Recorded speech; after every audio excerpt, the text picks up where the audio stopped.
Pak Pratama ya, Ya, panggilannya Pak Ijen ini. Pada hari ini Pak Ijen saya sengaja untuk bertemu dengan Bapak terkait coaching, teknik coaching yang sudah saya pelajari.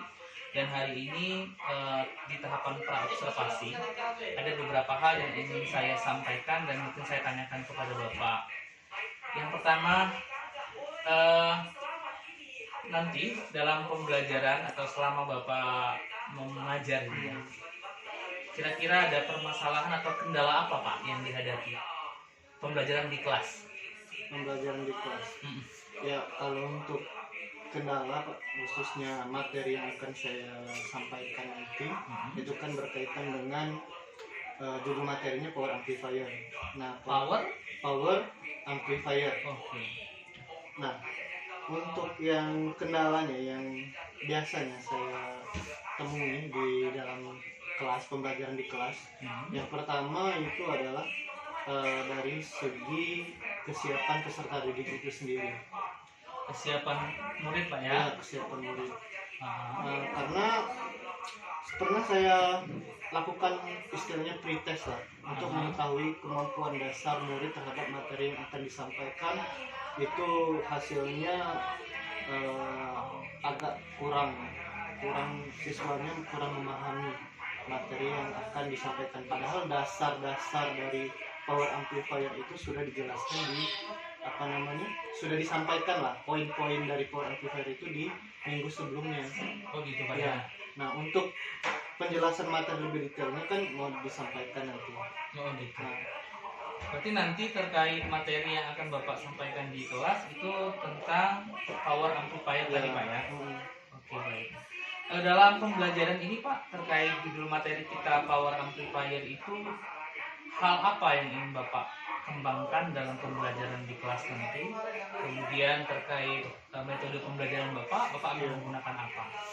Ya, kalau misalnya yang mau dikembangkan itu pertama ya tentang model pembelajaran sama metode pembelajarannya saya mau pakai yang sedikit lebih bervariasi lah.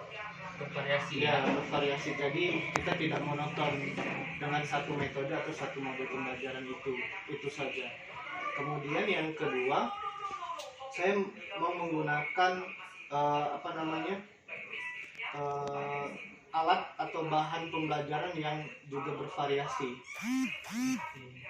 Gitu.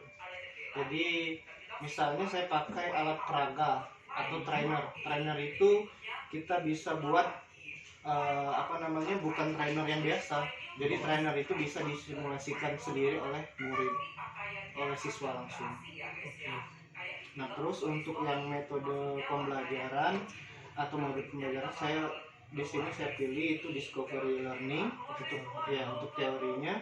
Untuk prakteknya saya pakai PJBL, project based learning. Oke, baik.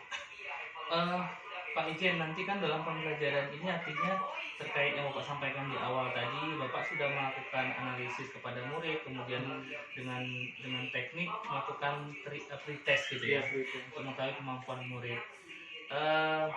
Adakah kendala-kendala yang lain terkait tadi? Apakah hanya sebatas seperti kata Bapak tadi sudah dilaksanakan pretest untuk mengetahui kemampuan dasar, tapi ternyata ketika diujikan atau ketika di dalam pembelajarannya tidak sesuai dengan apa yang diharapkan? Ya, kalau untuk kendala yang lain selain kesiapan siswanya, kita juga ada terkendala dari sedikit alat dan bahan praktikum. Alat dan bahan Pak? Ya, alat dan bahan praktikumnya bukannya sekolah tidak mendukung Bapak, tapi sekolah memang mendukung, tapi alat dan bahannya itu tidak tersedia di sini. Oke, tidak tersedianya ya? Ya, tidak tersedianya alat dan bahan di sini. Jadi kita harus melakukan pemesanan terlebih dahulu. Pemesannya juga bukan di Sumatera, tapi di Jawa, di luar Sumatera. Jadi kita perlu waktu. Kadang kita pengennya besok sampai, datanya belum sampai. Padahal kita mau pakainya besok gitu. Terkait itu Pak, misalnya tadi kan Bapak bilang pemesanannya kan nggak sekaligus, misalnya kayak apa alat dan bahan itu tidak tersedia, sulit lah gitu untuk terdapat. Nah, alternatif yang Bapak lakukan untuk mengganti itu seperti apa? Misalnya materinya itu ternyata Bapak targetkan misalnya di pertemuan kedua misalnya, tapi ternyata alat dan bahan belum tersedia. Apa yang Bapak lakukan? Jadi kan misalnya dalam power amplifier itu kita nggak langsung bertahap buat amplifiernya satu full plug gitu. Jadi ada tahapan-tahapannya sampai misalnya 3 kali tahapan untuk selesainya power amplifier. Misalnya pertama sampai kejadi itu Pak. kejadinya. Jadi misalnya yang pertama kita buat dia rangkaian, misalnya namanya rangkaian satu daya dulu. Rangkaian satu daya itu adalah rangkaian untuk mensupport tegangan yang masuk ke power amplifier. Nah, di rangkaian satu daya ini tidak memerlukan alat dan bahan yang terlalu banyak, dan alat dan bahannya juga bisa lah kita temui atau kita ganti dengan alat lain bisa itu bisa kita dapatkan. Nah, tapi untuk yang power amplifier tidak. Nah, makanya sebelum alat dan bahan yang power amplifier itu jadi, kita tekankan dulu ya untuk rangkaian satu daya. Oke, baik. Terima kasih Pak Ijen atas jawabannya dan juga pemaparannya. Saya berharap nantinya dalam pembelajaran itu apa yang sudah Bapak rencanakan tadi itu dapat berjalan dengan lancar, karena Bapak juga sudah tahu tadi kan terkait permasalahan ternyata terkait alat dan bahan yang sulit untuk didapatkan, itu Bapak sudah mencari alternatif sendiri. Artinya kan tahapan-tahapan kata Bapak tadi dalam pembuatan amplifier itu ada tahapan-tahapan yang berbeda. Artinya tidak plug langsung sekaligus jadi gitu ya. Sebenarnya kalau harapan itu bagusnya semua sudah tersedia ya. Jadi maksudnya kita bisa plug langsung gitu. Tapi ini proses kan, namanya kondisi ya. Baik Pak Ijen, sampai ketemu nanti di sesi observasi. Saya akan melakukan pengamatan pembelajaran di kelas. Semoga apa yang sudah Bapak rencanakan ini dapat berjalan dengan lancar sesuai dengan apa yang sudah direncanakan. Ya. Terima kasih Pak Ijen.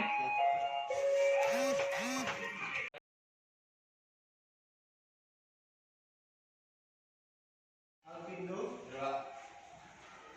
Andi Pranata,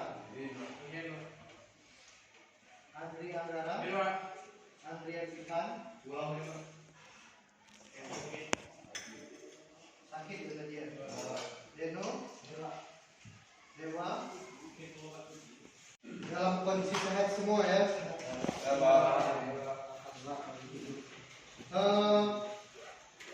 Kemarin kita sudah membahas tentang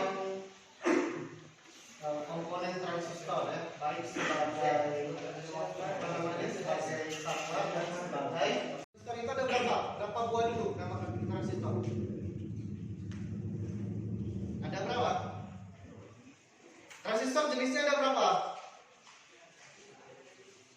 Transistor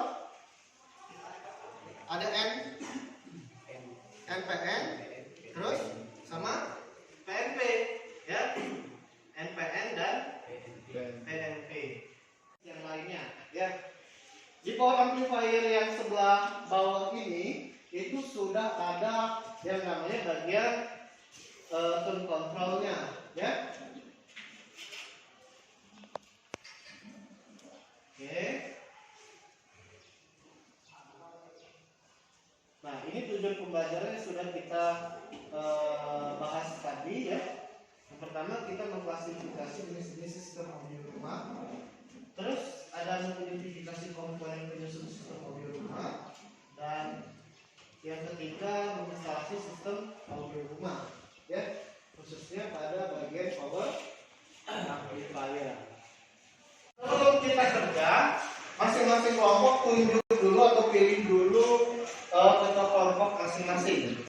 Misalnya resistor apa, transistor apa, ada kapasitor juga ya. Nanti di bawah gambarnya itu diidentifikasi komponen ya.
saya akan membacakan karakteristik penguat kelas A.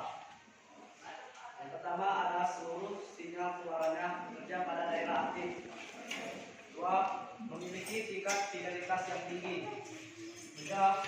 Memiliki efisiensi rendah sekitar 25% sampai 50%. 4. Memiliki tingkat distorsi atau cacat sinyal terkecil. 5. Penguat kelas A cocok dipakai pada penguat awal atau pre-amplifier. Dan selanjutnya kami akan menggambarkan contoh rangkaian penguat kelas A.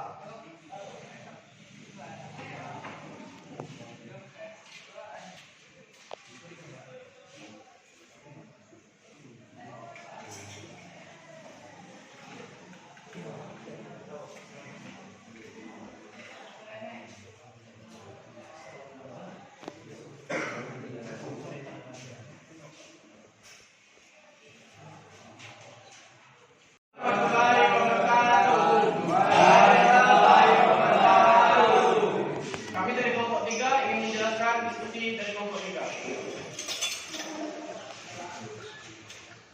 Kami akan menjelaskan rangkaian kelas AB.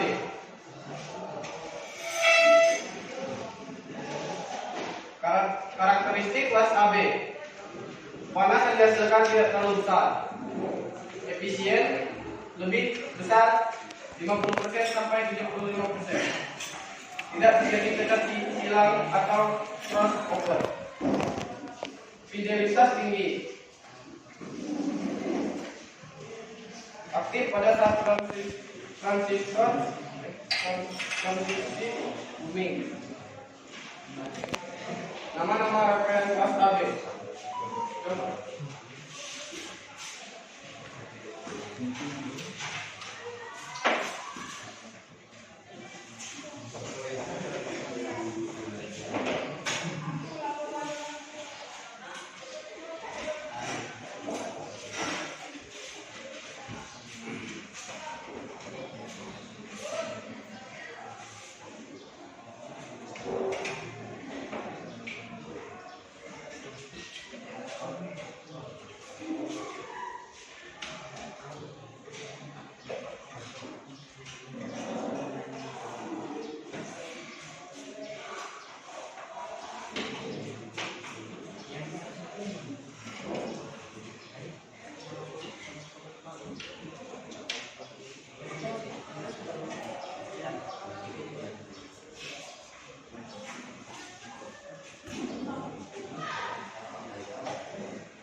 Saya kelompok 1 memiliki 2 pertanyaan, yaitu apa itu fidelitas dan apa pengertian cacat sinyal atau distorsi sinyal.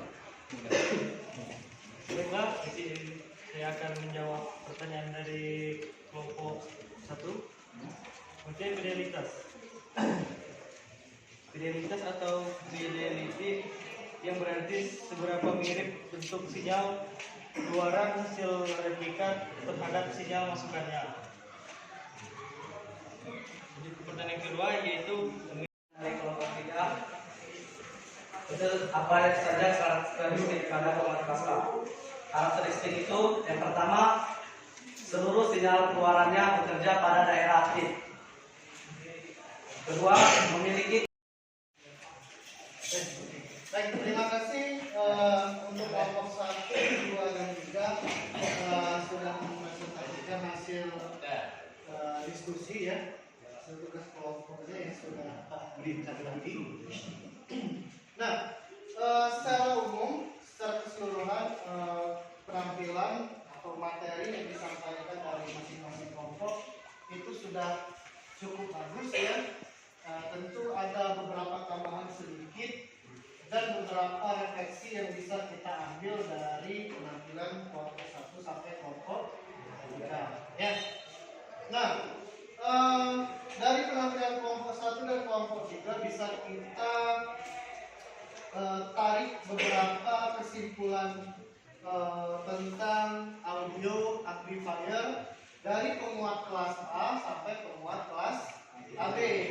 Nah, untuk yang penguat kelas A, ya, penguat kelas A itu bisa kita tarik kesimpulan bahwa penguat kelas A memiliki efisiensi yang cukup rendah, sekitar 25 sampai 50% ya.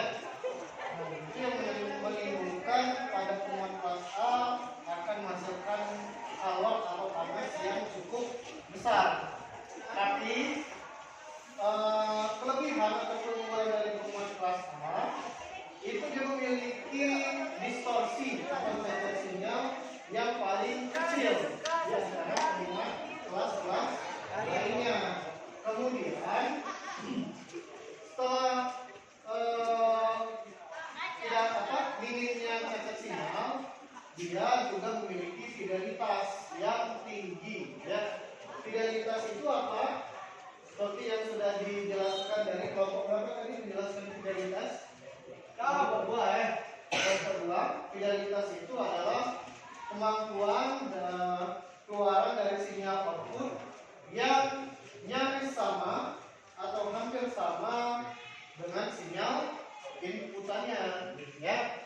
Nah, jadi penguat kelas A itu mempunyai fidelitas yang tinggi. Jadi dia punya hampir mirip antara sinyal output dan sinyal input. Kemudian untuk yang penguat kelas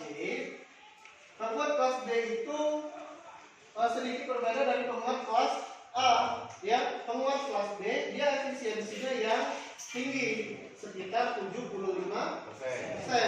Tapi distorsi atau cacat sinyalnya dia punya distorsi atau cacat sinyal yang cukup tinggi ya.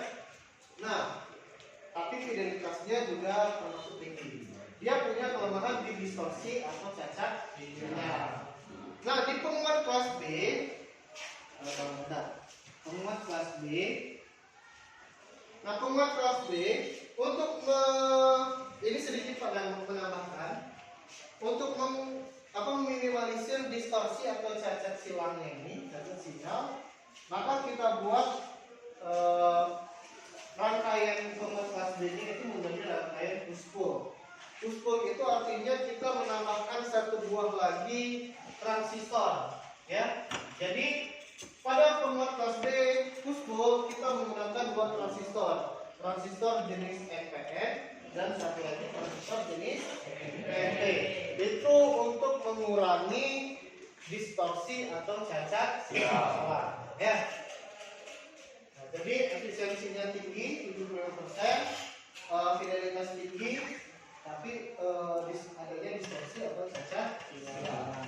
Nah, untuk mengatasi ini kita gunakan atau tambahkan satu buah transistor jenis PNP, ya. Itu kelas B. Kemudian kelas AB. Sebenarnya penguat kelas AB ini merupakan modifikasi atau percampuran dari penguat kelas A dan kelas B. Jadi keunggulan dari kelas AB ini dia efisiensinya juga terbilang cukup tinggi, sekitar 50 sampai 75%. Kemudian distorsi atau cacat silangnya tidak ada atau minim ya. Kemudian fidelitasnya yang tinggi. Nah, bisa kita lihat di gambar pada penguat kelas AB ini dia menggunakan dua jenis transistor. Nah, pada bagian inilah yang kita sebut dengan kelas B push-pull, karena dia menggunakan dua buah transistor jenis NPN dan PNP untuk mengurangi distorsi atau cacat. Ya.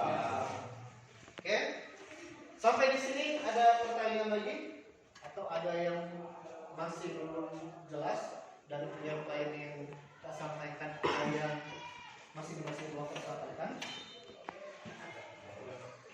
Cukup jelas? Oke, kalau cukup jelas, mungkin kita tutup dulu ya untuk materi kita pada hari ini, dan di lain kesempatan selanjutnya kita akan mulai praktek tentang menggambar skema rangkaian penguat daya atau audio jadi ya. Oke, silakan ketua kelas tutup dulu dan kawan-kawannya yang lain silakan siap-siap, silakan ditutup dulu.